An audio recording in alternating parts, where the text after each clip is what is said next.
बिस्मिल्लाहिर्रहमानिर्रहीम। आज आपसे कुछ देर के बाद सुप्रीम कोर्ट में इस तारीखी केस की तारीखी मुकदमे की जो समाअत है उससे शुरू होना है। मुकदमा ये है कि 186 वोट थे परवेज़ अलाई साहब के, 179 वोट थे हमजा शहबाज के, 179 वोट वाले को फातेह करार दे दिया गया, 186 वाले को कहा कि वो अपोजिशन में बैठे। तो मुकदमा ये है कि क्या ये जो वोट काउंट हुए ये सही थे या गलत थे। आज हम देख रहे हैं, कल भी हमने देखा तकरीबन कई घंटे, तो 1 बजे ये शुरू हुआ, 9 बजे तक तकरीबन रात को चला। जो अपोजिशन अलाइंस है, जो हमारा इस वक्त हुकूमती अलाइंस है PDM पाकिस्तान डाकू मूवमेंट, उन्होंने जितने तवील यहाँ पर गुफ्तगू किए, उनके वकला ने दलाइल दिए, उनके पास कोई दलील नहीं थी। कैसे 186 वाले को जो है वो आप अपोजिशन में बैठा दें और 179 वाले को हुकूमत में बैठा दें, कोई दलील नहीं थी। जिसके बाद उन्होंने बेहतर यही समझा कि हम फरार हो जाएं। और एक नई इस्तिलाह हमने सुनी, कभी हमने सुना था कि कोई पॉलिटिकल प्रोसीडिंग्स का बाइकआउट होता है, कमेटियों का बाइकआउट होता है, कई दफ़ा असम्बली के इजलास का बाइकआउट होता है, कई दफ़ा मीटिंग्स का बाइकआउट होता है। लेकिन ये हमने नई इस्तिलाह पाकिस्तान में मुतारफ़ हुई कि हम सुप्रीम कोर्ट का बाइकआउट कर रहे हैं। कल चीफ जस्टिस साहब ने लॉ मिनिस्टर को, आज़म तारड़ को, ये बात कही थी कि क्या आप ये कहना चाहते हैं कि पाकिस्तान की जो मौजूदा हुकूमत है वो पाकिस्तान की सुप्रीम कोर्ट को तस्लीम नहीं करती। जिसके ऊपर लॉ मिनिस्टर थोड़ा पीछे हटे और उन्होंने अपने मौक़िफ़ में तब्दीली की और कहा कि नहीं ऐसी बात नहीं है, ये है वो है। लेकिन मुझे लगता ये है कि उनके जो लीडर्स हैं वो इसी बात पे मुसर हैं और पाकिस्तान की हुकूमत पाकिस्तान की सुप्रीम कोर्ट को तस्लीम नहीं कर रही। ये बहुत बड़ा कॉन्स्टिट्यूशनल क्राइसिस है, मैं समझता हूँ, और इसके नतीजे में पाकिस्तान की आइनी बुनियादें हिला दी हैं आज। और अगर इसके ऊपर कोई एक्शन नहीं लिया गया तो ये पाकिस्तान में, मैंने पहले बात हमने कही थी जब यही जजेस थे 3 जिन्होंने स्पीकर के ख़िलाफ़ 4 दिन में वो केस डिसाइड हुआ था और 22 करोड़, ये कह रहे हैं 12 करोड़ अवाम का सूबा जो है उसका पूरा फुल कोर्ट बैठ के सुने, 22 करोड़ लोगों का वज़ीर आज़म था। यही 3 और इनके साथ 2 और जजेस जो है उन्होंने बैठ के केस सुना था। 4 दिन में वज़ीर आज़म को घर भेज दिया था। उस वक़्त उनको याद नहीं आई कि उस वक़्त तो मिठाइयाँ बांट रहे थे, उस वक़्त तो ख्याल नहीं आया कि फुल कोर्ट करें। इसके अलावा तमाम अभी तक जो केसेस हैं हमेशा पूरी दुनिया में सीनियर जजेस ही सुनते हैं, कोई ऐसे। और ये जो एक मूवमेंट चलाई जा रही है, चंद हम देख रहे हैं कुछ ग्रुप्स के साथ, मीडिया ग्रुप्स के साथ मिलके, कुछ सहाफ़ियों के साथ मिलके, और जो ये फहाद हुसैन के स्ट्रेटजिक ग्रुप के साथ मिलके।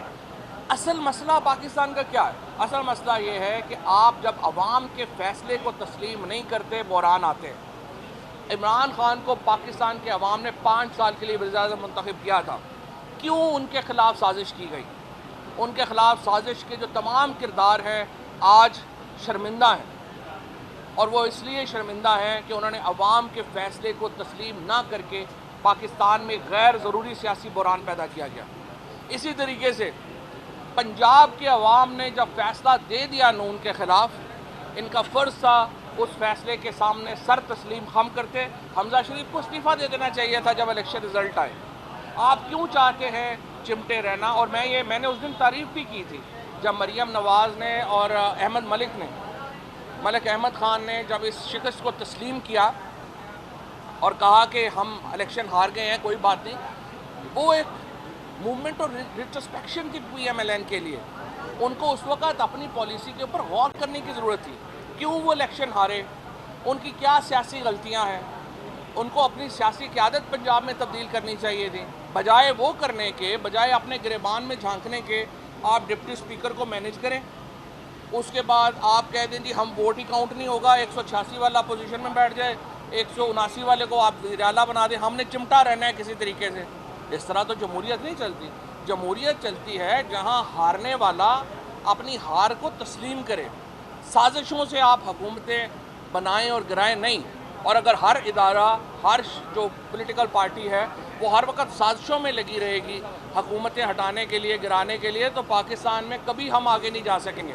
आज जो सुप्रीम कोर्ट के साथ ये जो एक अलाइंस है PDM इन्होंने जिस तरीके का सलूक किया है ये अनएक्सेप्टेबल है।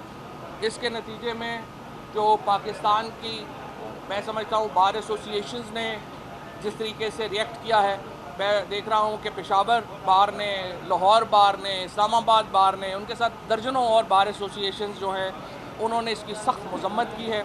सुप्रीम कोर्ट बार का एक फैक्शन जिसने बड़ा ख़र्चा भी किया है लोगों को इकट्ठा करने के लिए, यहाँ लाने के लिए, अब पता नहीं उनके पास भी इफ्तिखार चौधरी की मूवमेंट चली थी तो इतने पैसे अचानक आए थे, इनके पास भी अचानक पता नहीं इतने पैसे कहाँ से आ गए कि ये लोगों को यहाँ ला रहे हैं। बहरहाल वो एक अलहदा कहानी है।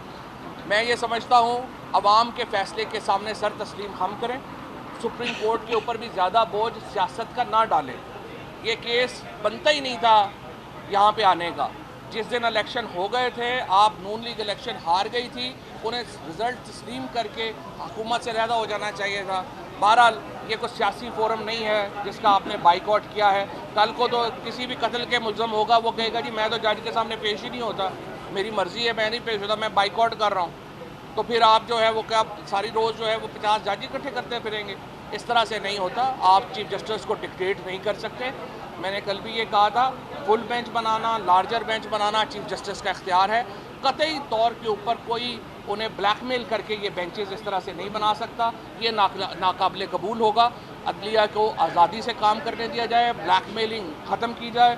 और मैं एक मीडिया के हल्के को भी कहता हूँ अपने पाँव से आगे देखने की ज़रा सलाहियत पैदा करें। और आप पंजाब का इलेक्शन हार गए थे, अलहदा हो जाते। शुक्रिया जी।